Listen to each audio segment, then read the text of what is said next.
Mes chers amis, mes chers frères et sœurs en Jésus-Christ, aujourd'hui, le 11 novembre 2023, le sujet de nos méditations et de nos réflexions portera sur la compréhension des textes bibliques. Oui, mes chers frères et sœurs, l'imagination est une belle chose. Le tout est de savoir s'en servir et pour ce faire, il convient de la maîtriser. Pour comprendre un verset difficile dans la Bible, il faut toujours voir son contexte et le contexte général des Écritures. Quel rapprochement on peut trouver avec d'autres textes. Beaucoup de phrases et de chapitres dans la Bible révèlent l'impossibilité de les entendre littéralement tant ils sont figuratifs, allégoriques et mystiques. Lorsque nous sommes rayonnants, lorsque nos rapports avec nos familles, nos amis et nos connaissances sont harmonieux, cela aussi est la gloire, la splendeur de la lumière de Dieu. Le Christ, mes chers amis, c'est la présence de Dieu en nous. Le mot Christ, nous savons très bien, mes chers amis, ce n'est pas un nom propre. Il se réfère à un titre. C'est un mot grec qui signifie oint ou consacré. La seule chose sûre dans l'univers, c'est que Dieu est Dieu. Lorsque nous disons « Je suis », nous annonçons la présence de Dieu en nous. Certains prédicateurs comprennent malheureusement la Bible littéralement, oubliant les vérités éternelles. La lettre tue, mais l'esprit vivifie. L'ignorance et toutes les souffrances qu'elles engendrent est le seul péché.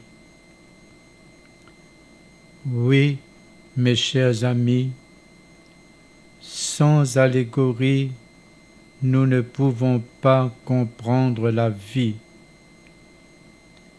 car Jésus-Christ, notre Sauveur lui-même, ne parlait point sans parabole, sans allégorie. Nous allons prendre un exemple bien simple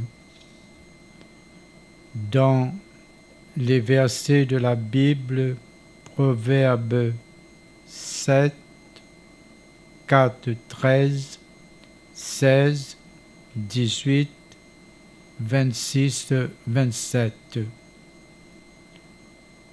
Ces versets des Proverbes nous parlent d'un jeune homme séduit par une des dames de la nuit, ce qui n'a rien de nouveau puisque cela a lieu tous les jours tout autour du monde. Examinons attentivement ces versets pour percevoir la sagesse que l'auteur des Proverbes cherche à nous faire comprendre. L'adultère dans la Bible, c'est l'idolâtrie, c'est l'adoration de faux dieux. Lorsque nos esprits cohabitent avec quelque mal que ce soit, nous commettons l'idolâtrie en introduisant des pensées empoisonnées, des idées fausses dans le sanctuaire de Dieu en nous. Commettre l'adultère, si nous adorons les astres, si nous considérons qu'ils ont puissance sur nous et qu'ils sont cause de notre infortune, nous commettons l'adultère parce que nous faisons de la chose créée plus de cas que du Créateur. Nous adultérons notre esprit en y introduisant l'opposition à l'infini qui est omnipotence. Entretenir le ressentiment, la haine, être jaloux ou envieux, cela aussi cohabiter avec le mal. Il y a la perversité de l'esprit autant que celle du corps. En effet, nous commettons l'adultère mental lorsque nous nous unissons aux fausses croyances, quelles qu'elles soient. Oui, mes chers amis, tous les pouvoirs de Dieu sont dans chaque personne. Ne savez-vous pas que nous sommes le temple de Dieu et que l'Esprit de Dieu habite en nous? Le Christ aussi, c'est la présence de Dieu en nous. En fait, nous sommes des temples du Dieu vivant et nous sommes là pour révéler tous les pouvoirs, tous les attributs et toutes les qualités de Dieu qui nous sont inhérentes. Nous sommes toutes et tous filles et fils du Dieu vivant. Revendiquons à présent notre héritage. La voix intérieure nous dit: tu es ma fille, mon fils, je t'ai engendré aujourd'hui. Faisons confiance à l'Esprit de Dieu qui nous anime. Tout se transformera, tous les obstacles et les difficultés se dissoudront, tout comme la lumière dissout les ténèbres. Si dans notre vie nous ne sommes point capables de faire pousser une dent, allons voir un dentiste et bénissez-le. Si nous ne parvenons pas rapidement à faire résorber une tumeur, allons immédiatement consulter un chirurgien et bénissez-le. Lui aussi est l'homme de Dieu. Toute guérison est spirituelle pour l'unique raison qu'il n'y a qu'une présence curative. Je suis l'Éternel qui te guérit. Oui, mes chers frères et sœurs, nous ne pouvons rien donner à Dieu. L'idée de sacrifice est basée sur celle d'abandonner quelque chose à Dieu, notre moi supérieur. Dieu est tout ce qui est, en tout et au-dessus de tout, à travers tout et tout en tout. Pourquoi les êtres humains sacrifieraient-ils des agneaux, des bœufs, des colombes, comme si Dieu était un Moloch cannibale qu'il faut apaiser? Pourtant, certains essaient de marchander avec Dieu, disant: si Dieu guérit mon fils ou ma fille, je ne boirai plus. Cela est absurde. Cette idée de sacrifice est un rappel des temps où les peuples primitifs tentaient d'apaiser Dieu en sacrifiant des animaux et même des enfants. Oui, mes chers frères et sœurs, nous ne pouvons rien donner à Dieu si ce n'est le reconnaître, le louer et lui rendre grâce. Ce que nous devons sacrifier, ce sont nos fausses croyances, nos craintes, nos doutes et autres concepts négatifs. Une personne déclara que le christianisme est la vérité.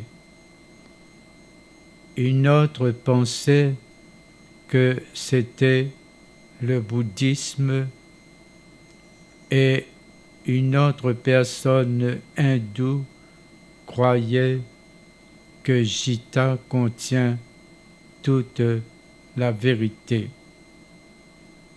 Alors, mes chers amis, si quelqu'un déclare que le catholicisme ou le bouddhisme ou l'hindouisme est la vérité, sa déclaration est aussitôt contestée par tous les membres des autres confessions.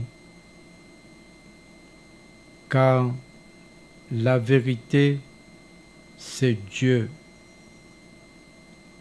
La vérité s'apprend en silence. La vérité se sent en silence. La vérité est transmise en silence, puisque Dieu demeure dans le silence. Oui, mes chers amis, quand nous prions, il faut que nous connaissions notre Père, Mère, Dieu. En langage psychologique, il faut avoir conscience de l'interaction de notre esprit conscient, Père, et de notre subconscient, Mère. Lorsque les deux s'unissent dans l'harmonie et dans la paix basée sur les vérités éternelles, les enfants de cette union sont la santé, le bonheur, la prospérité, la sagesse, la compréhension. Tout dépend de la nature de nos pensées. Oui, mes chers frères et sœurs, Dieu est vérité et habite en chacune et chacun de nous sur cette terre. Il n'y a qu'une vérité, une loi, une vie, une substance et un Père de tout, notre Père, principe de vie, notre commun progéniteur. La vérité est unique et indivisible. Lorsque nous disons « Je suis », nous annonçons la présence et la puissance de Dieu en nous. Telle est la réalité de chaque personne. Alors, mes chers frères et sœurs, rendons gloire à Dieu notre Père et à Jésus-Christ notre Seigneur pour toutes les merveilles et les vérités éternelles qui nous enseignent chaque jour de notre vie, en leur disant merci de tout notre cœur. Oui, merci, merci, merci pour tout ce que tu fais pour nous, Seigneur. Oui, merci.